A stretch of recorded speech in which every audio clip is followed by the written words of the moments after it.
como a gente poderia então falar sobre idolatria na pregação?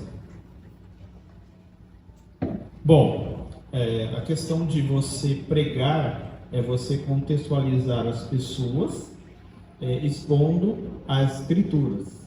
Então a congregação precisa estar entendendo as Escrituras e o contexto das Escrituras.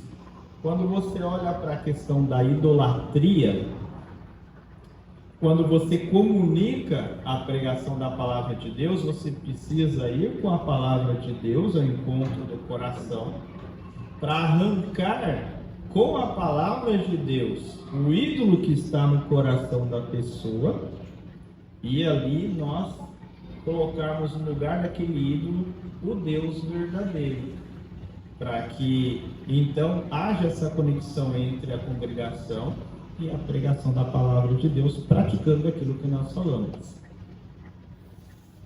E o senhor poderia então dar alguns exemplos de ídolos que podem ser formados no nosso coração? Então, nós temos aí categorias de ídolos e subídolos. Então você tem aí algumas categorias. Então tem que tomar cuidado, porque às vezes um ídolo ele se disfarça em nossas vidas. A gente está achando que o problema é um e na verdade não é. Mas geralmente nós temos aqui, até fiz uma anotação aqui, nós temos o conforto, a aprovação, o controle e o poder. Quando você tem, por exemplo, conforto é o desejo de privacidade. Ou seja, eu vivo a minha vida do jeito que eu quiser e sem ter a intromissão de alguém, sem ninguém se meter na minha vida, sem ninguém querer ter um relacionamento mais íntimo e saber como é que é o meu comportamento, como é que eu reajo a determinadas situações. Quando você fala de aprovação, eu busco, com tudo que eu faço, ter a aprovação das pessoas, ser aceito, ser amado, então ser de certa forma incluído. Então esse ídolo da aprovação é exatamente esse desejo desesperador de ser aprovado. E aí você tem a questão do controle, e geralmente entra a questão da disciplina, o rigor da disciplina, e principalmente isso vem com aquela coisa de eu vou fazer o planejamento do futuro e arrisco que eu vou seguir aquilo ali, porque eu sou o controlador, eu sou aquele que determina o meu sucesso. Então existe até algumas frases de impacto, a sorte conspira a favor daquele que planeja. Então isso é da pessoa que tem um ídolo chamado controle. E aí nós temos por fim o ídolo chamado poder, que é a pessoa que vive em função do sucesso.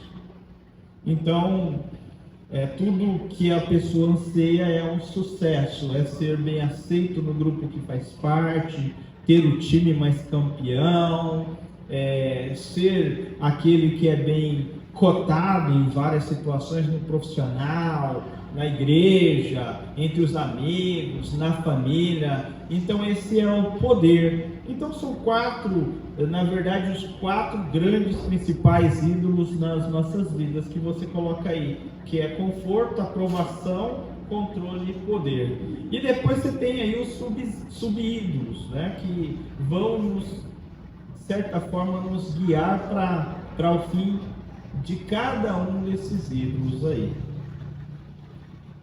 Certo, e então, quando nós vemos a igreja, nós ouvimos o sermão, nós somos despertos para o ídolo. Mas isso é um papel exclusivo do pastor? Ou os pais devem também fazer isso com seus filhos? O professor também da escola IBC deve fazer isso com seus alunos? Como que isso funciona? Na verdade é o seguinte, toda vez, quando eu estava fazendo estudo com o Marcelo, sua família, então eu sempre digo que nós temos que ser intencionais. Você tem intenção quando você encontra com o seu irmão. Qual é a intenção que nós temos que ter? Amor. Essa é a nossa intenção, de amar verdadeiramente o outro. E esse amor, a Bíblia fala que nós devemos nos admoestar uns aos outros, faz parte do amor. sabe? Edificarmos em amor. Então, você quando conversa com alguém da igreja, você precisa ter na sua mente o que de fato aquela pessoa está vivendo, né? E como ela está vivendo e o que revela o coração dela. E é daí que vai partir o nosso conselho, daí que vai partir o nosso amor. Porque muitas vezes você conversa com alguém, mesmo cristão, você vai identificar que existe um ídolo na vida daquela pessoa. Um é mais vaidoso, o outro tem problema com dinheiro, o outro tem problema na área sexual. Então, dentro da congregação, o pastor precisa conhecer as pessoas, eu sou conhecido de vocês e conheço bem vocês, de certa forma, isso eu posso até falar. Para quê? Para que quando eu pregar aqui, eu não estou pregando para as paredes. Não, isso aí alguém fala, não, mas eu não tenho esse problema. Mas nós, quando a pregação é feita, e essa conexão entre a pregação e a congregação, é porque nós conhecemos cada um dos irmãos e conhecemos a história, e então nós enxergamos qual é em cada área a grande dificuldade, o ídolo. O pai tem que fazer isso com o seu filho. O coração do seu filho está aberto e você está enxergando com a maturidade infinitamente maior do que a dele. Então você sabe o que tem no coração dele, qual é o ídolo, e você precisa ir para lá e tratar. O professor que dá aula para as crianças e para os jovens, aquele que é líder de jovens, também olha para isso. Então, como é que você vê, né? Vamos olhar para os jovens. Como é que você vê o Gabriel? Quais são os ídolos? Como é que você vê o Serginho? Quais são os ídolos no coração do Serginho? O que ele tem amado? Como é que você vê o coração do Igor, do Yuri?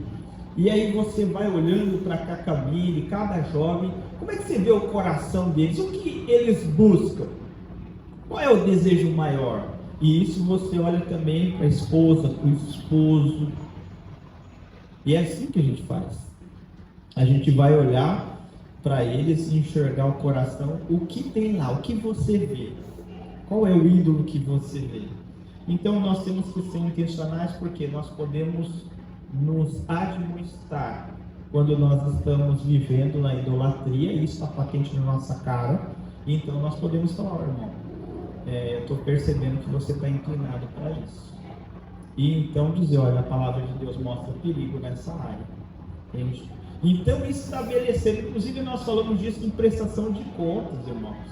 Aí é que entra a história da prestação de contas. Aí você tem essa dificuldade, e na prestação de contas você vai estabelecer com o seu irmão e falar, olha, você deixou a palavra de Deus e você está se esquecendo dos princípios da palavra de Deus. Então vamos monitorar isso, para que você possa ter vitória e a gente possa crescer junto com Deus. E como a gente pode perceber que o professor, o pastor, o pai fez um trabalho superficial na identificação do ídolo? Bom, como eu falei, tem ídolo e subídolo. Então, por exemplo, você pode achar que o problema é dinheiro na vida de uma pessoa, e na verdade o problema pode ser o conforto, o poder, a aprovação. O dinheiro é um subídolo. Então, se você acha que a pessoa está buscando a questão do dinheiro, e você faz uma leitura errada, você vai fazer o conselho errado, você vai dar o estudo errado, e você vai apresentar uma solução que não vai resolver. É como aquele plantador, lembra do plantador do pé de maçã? Que ele foi lá, plantou o pé de maçã e não dava maçã, e ele queria mostrar para todo mundo que ela era a melhor maçã da região, e não dava maçã, e ele, insatisfeito, foi lá, comprou algumas maçãs e grampeou no pé de maçã, para todo mundo passar e falar, olha, o pé de maçã deu maçã, né? E aonde estava o problema? Na raiz do pé de maçã. Então, às vezes, você acha que o problema é dinheiro, e às vezes o problema pode ser questão de poder, pode ser a questão de aprovação. pode ser uma questão de conforto. Então, às vezes, o problema pode ser a questão mesmo outra. Pode ser um Deus que você está identificando como um subdeus, né? Um subídolo. Na semana passada, a gente viu que nós devemos ser cristocêntricos. Como a gente poderia, então, usar essa habilidade, né, nessa situação, para ligarmos ao tópico da idolatria? Então, às vezes a pessoa ela não olha o contexto da pessoa para aplicar o Evangelho. O Evangelho para ela é sempre as três verdades, né? A pessoa, todos pecaram, morte, juízo, e enfim, ela vai mecanicamente pelo método. E quando nós olhamos para a pregação do Evangelho, é um erro grave, porque você prega só de uma forma o Evangelho. E você pode ser cristocêntrico dizendo exatamente, olhando para o ídolo da pessoa e olhando para Cristo. Por exemplo, questão de conforto.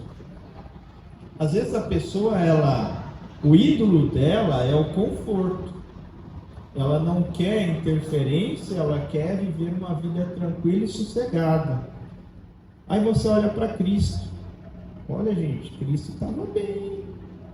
A Bíblia fala que ele deixou a sua glória. Cristo estava em glória, reinando sobre todo o universo. Cristo tinha os anjos que o serviam. Cristo tinha comunhão com o Pai, com o Espírito. E o que ele faz? Ele deixa esse conforto da sua glória. E ele então vem aqui, ele vai nascer em família pobre. Cristo, ele vai passar por sofrimentos. Cristo, ele vai ser injustiçado. Então Cristo, ele deixa a sua glória, ele deixa o seu conforto, ele vive o desconforto. Para quê? Para que eu e você, nós pudéssemos ter o conforto na vida eterna. Então nós podemos fazer exatamente isso, olhar para o Deus, para o ídolo da pessoa, e nós entrarmos com o Evangelho mostrando para a pessoa o que Cristo deixou. Isso é ser cristocêntrico.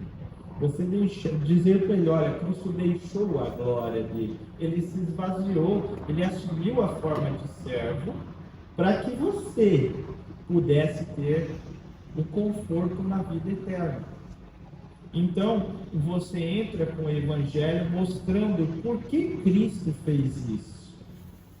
Porque o maior desconforto há de vir para aqueles que perecem sem Cristo e ser paz com Deus.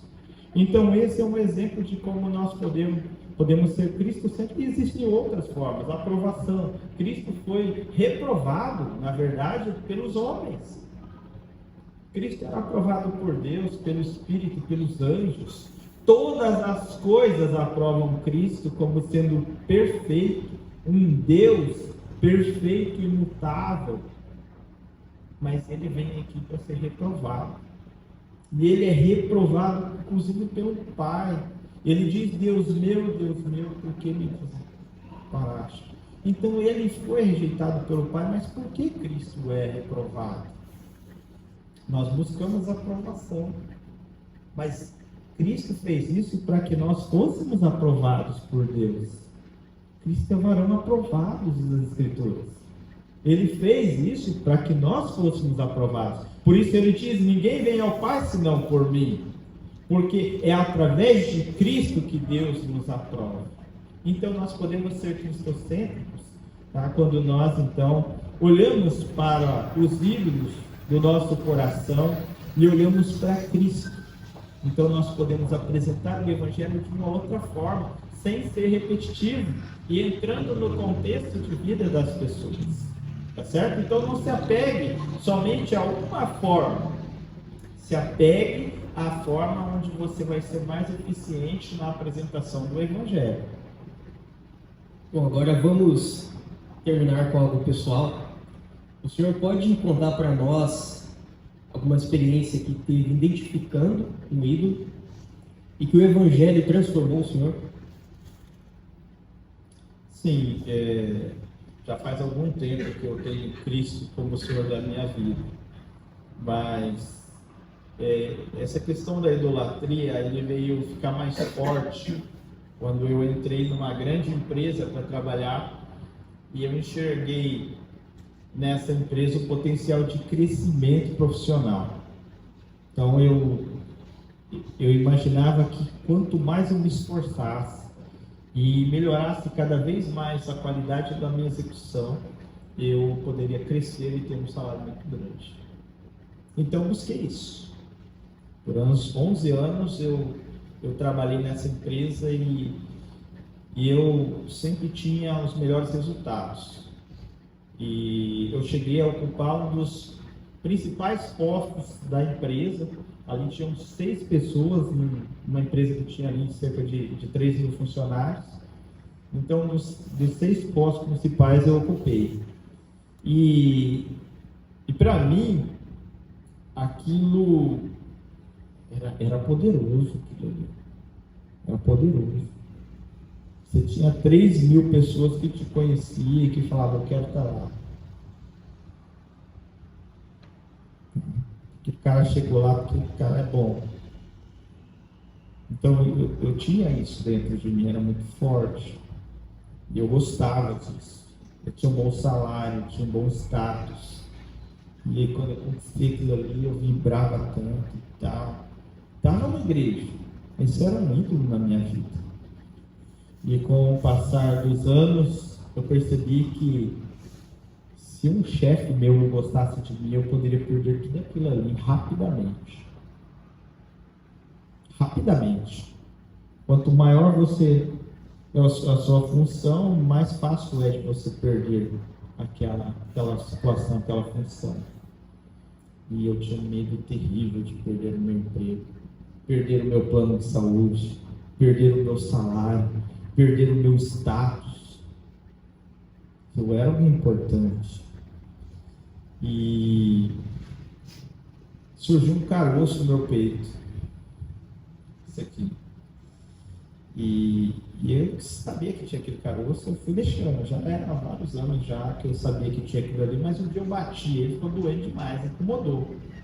E eu fui fazer exame, deu nódulo de 3 centímetros. Aí o mastologista, foi até desconfortável ir no mastologista, né?